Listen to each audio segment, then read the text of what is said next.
Assalamualaikum, halo guys. Kita mau ke PT Sinergi Persada Nusantara. Perkenalkan dulu.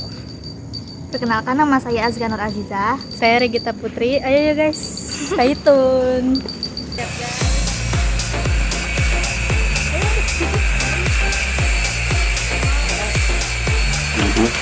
Sebelumnya boleh perkenalkan diri dulu. Ya, nama saya Bambang. Saya menjalani usaha dengan nama PT Sinergi Persada Nusantara. Usaha ini sudah berjalan dari 2014 ketika saya masih bekerja.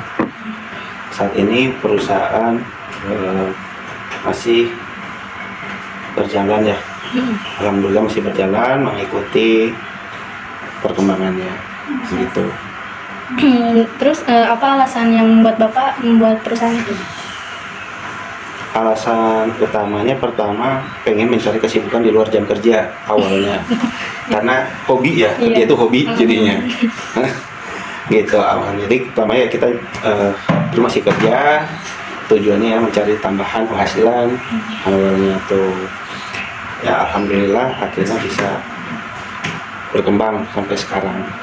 Jadi besar, Pak. Alhamdulillah makin nambah orangnya. Terus apa sih yang perlu disiapin gitu buat memulai sebuah bisnis? Berani aja sih. Berani. Sama punya modal gitu? Enggak. Oh enggak. Jangan berpikiran tentang modal dulu kalau usaha itu. Jadi kita melakukan, tadi saya bilang ya, kalau hobi dijalannya pasti dengan senang gitu ya. Karena saya tujuannya ya buat, ya itu karena senang aja sih nambah penghasilan. Siapa sih yang nggak senang gitu kan? Pasti senang lah punya duit gitu ya. Nah makanya itu tidak, awalnya juga kita nggak pakai modal harus ada uang sekian enggak gitu ya. Jadi awalnya itu saya nyari kerjaannya dulu, marketnya dulu saya cari, dapat marketnya. Nah setelah marketnya kita proses, modalnya disisihkan dari gaji bulanan gitu. Jadi tidak ada pinjam siapapun, sehingga kita ada tanggung jawab supaya mengembalikan uang itu gitu. Berarti yang perlu tuh berani memulai, berani mencari apa sih mau kita jual gitu. Terus bagaimana perusahaan memperkenalkan produknya? Pertama-tama sih kita dari teman ke teman ya. Linknya itu dari teman ke teman, teman-teman seangkatan ketika lulus kuliah, teman SMP, teman SMA. Makanya silaturahmi jangan putusin. Orang terdekat gitu yang udah kenal. Iya, awalnya gitu sama orang terdekat gitu. Jadi ya itulah, silaturahmi jangan diputus ya. Walaupun sama teman SMP, SMA gitu, kita nggak tahu namanya rezeki dari mana. Apa perusahaan pernah menemukan masalah? Sering, banyak. Pasti ya? Pasti gitu. Masalahnya bisa internal, bisa eksternal. Eksternal di luar pasti adanya kompetitor. Banyak gitu kompetitor yang siap-siap ngadu harga sama kita. Mereka mungkin lebih dekat dengan user, dengan customer, ya seperti itu. Itu eksternal. Kalau dari internalnya, ya tadi dibilang kadang-kadang kita banyak kerjaannya nih sampai bingung nambah buat beli material dari mana, ngatasinnya gitu. Terusnya juga kadang manpowernya, orangnya ada yang sakit, ada yang nggak masuk izin, itu kan pasti menghambat produksi. Jadi usaha itu benar-benar kreativitas sih, kita ngakalin semuanya gitu. Kalau pada saat COVID-19 suka menemukan masalah? Pasti menemukan masalah, terutama customer biasanya nggak menerima sembarangan tamu, nggak menerima sembarangan orang buat masuk ke mereka gitu ya. Pasti mengikuti prosedur. Terusnya di perjalanan juga kan dulu kita nggak boleh masuk wilayah-wilayah tertentu, mesti putar balik, seperti itu. Dan juga jadi ya pasti market pasti menurun gitu. Nah itu ya baik lagi sih, gimana kreativitas kita supaya bisa bertahan, minimal bertahan deh. Kalau berkembang semuanya pasti sulit. Bertahan. Alhamdulillah sih kita nggak ada pengurangan karyawan gitu ya. Malah di COVID itu akhirnya saya memutuskan untuk keluar kerja dan fokus di usaha. Berarti itu cara mengatasi masalah. Gitu. Terus bagaimana perusahaan itu memastikan harga tetap kompetitif dan tetap menguntungkan? pasti ya persaingan, selain kualitas, harga juga menentukan di bagian pembelian, di orang pembelian. Pertama apa namanya, kalau kita tuh pasti cek harga bahan baku. Ya. Kita pasti cari bahan baku yang dengan kualitas sama tapi bahan bakunya yang murah gitu. Terusnya mempercepat proses gitu. Nah, terusnya komunikasi dengan customer, apa sih keinginan mereka, target mereka seperti apa nih barangnya. Karena jangan sampai setelah kita kurang komunikasi nih, jangan sampai setelah barang jadi, barang itu malah nggak diterima, kan gitu. Jadi bokos lagi, bengkak lagi. Jadi komunikasi perlu penting. Ketika sudah punya customer tuh, komunikasi harus jalan semuanya. Itu sih. Untuk produknya apa saja yang dibuat? Nah, kebetulan saya supply-nya penjualannya ke pabrik-pabrik, jadi semua kebutuhan di perusahaan-perusahaan sama sih bisa kita support, gitu, terutama pembuatan spare part mesin, gitu. Apalagi spare part impor pun bisa kita samakan dengan hasil dari luar negeri, gitu. Aluran distribusi apa saja yang digunakan oleh perusahaan? Biasa kalau kita berdasarkan dari permintaan customer nih, urutannya pertama mereka mengirimkan surat permintaan kepada kita ingin membuat apa, gitu ya. Setelah itu mereka bisa mengirimkan gambar produk yang mereka inginkan, atau kita survei ke sana, atau meminjam sampel dari mereka, contoh dari mereka. Setelah itu kita estimasikan harganya berapa. Setelah estimasi harga sudah dapat, kita submit penawaran, kirim penawaran mereka, lalu ada komunikasi nih, dinegosiasikan untuk harga kita bisa masuk atau tidak. Setelah harga masuk, maka mereka akan membuatkan surat pembelian, PO, purchase order ke kita. Nah, dari purchase order itu nanti kita proses, kita bentuk sesuai dengan mereka, lalu kita kirimkan ke mereka, gitu. Terus bagaimana strategi promosi yang digunakan oleh perusahaan, Pak? Lewat media sosial mungkin. Kita masih belum memaksimalkan media sosial, belum memaksimalkan karena pertama belum ada orang yang untuk bantu di situ. Kedua, karena kita hubungan dengan industri dan barangnya sesuai dengan permintaan mereka, custom, jadi kita nggak kurang gitu lah untuk media sosial, kurang mengadakan dan memaksimalkan diri. Jadi cara kita mungkin sering-sering berkunjung ke customer, atau komunikasi lewat telepon atau apa gitu ya. Itu untuk customer lama. Kalau untuk customer baru, calon customer baru, biasanya saya atau marketing saya akan menghubungi setiap perusahaan, lalu menjalin komunikasi dengan bagian pembelian atau bagian maintenance yang berkepentingan terhadap produk kami, gitu.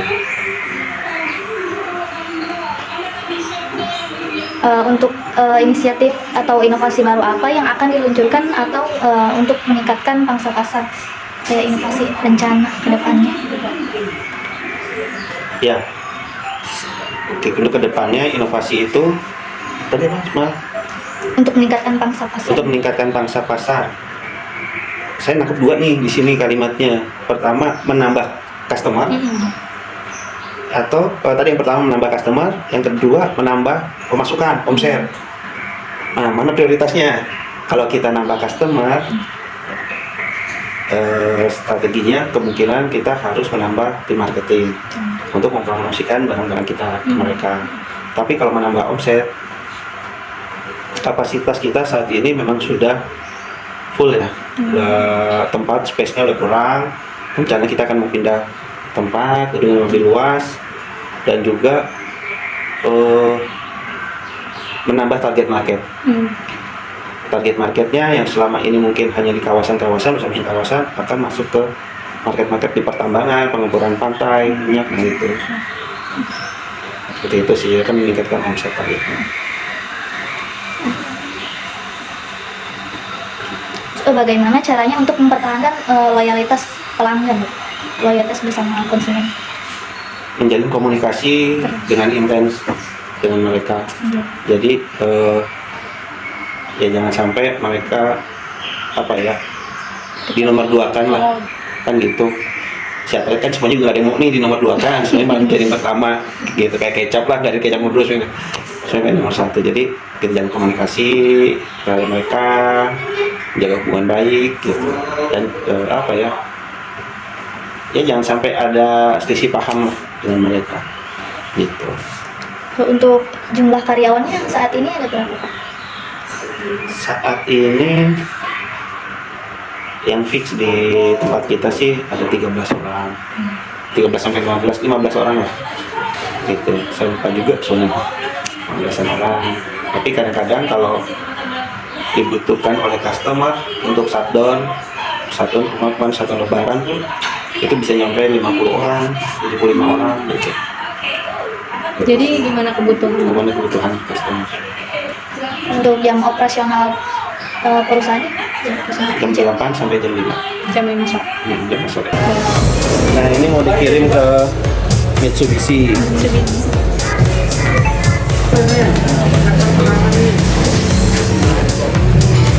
Peser tekanan.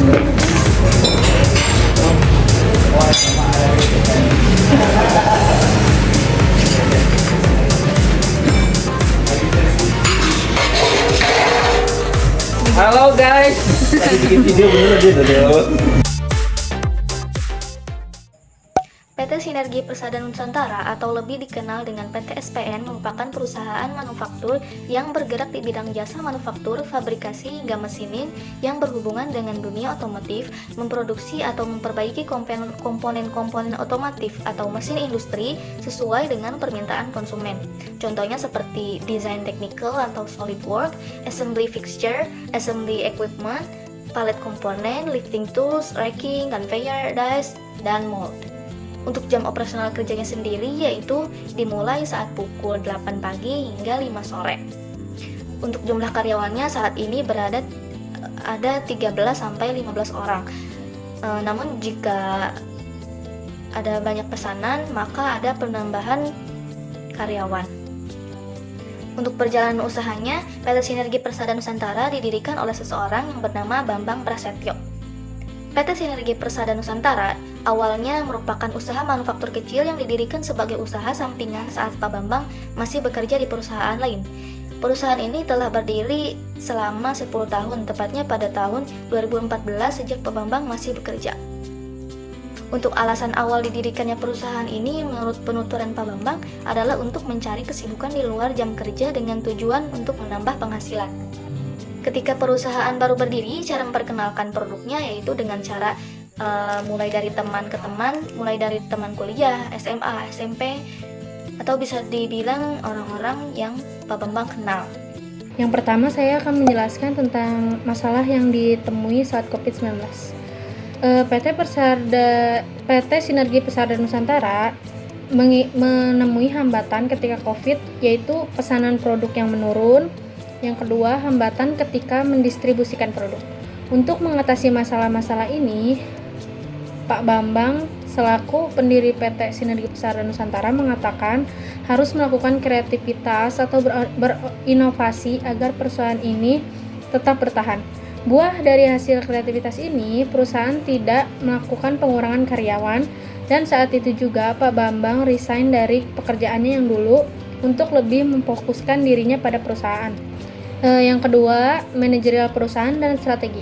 Untuk saat ini, PT Sinergi Persada Nusantara belum mengoptimalkan media sosial karena kebetulan belum ada spesialis yang dapat mengaplikasikan promosi di sana. Alasan lain juga karena customernya kurang untuk di media sosial. Jadi PT Sinergi Persada Nusantara tidak terlalu memperhatikan masalah itu. Untuk mencari customer baru atau pelanggan baru, strategi yang dilakukan perusahaan adalah menambah tim marketing, dan biasanya tim marketing yang lama akan menghubungi beberapa perusahaan untuk melakukan komunikasi dengan orang di bagian maintenance untuk mengetahui apa yang diperlukan oleh perusahaan tersebut. Dan untuk menambah omset, perusahaan berencana melakukan distribusi produk yang lebih luas seperti menjangkau perusahaan tambang, yaitu pertambangan di pantai.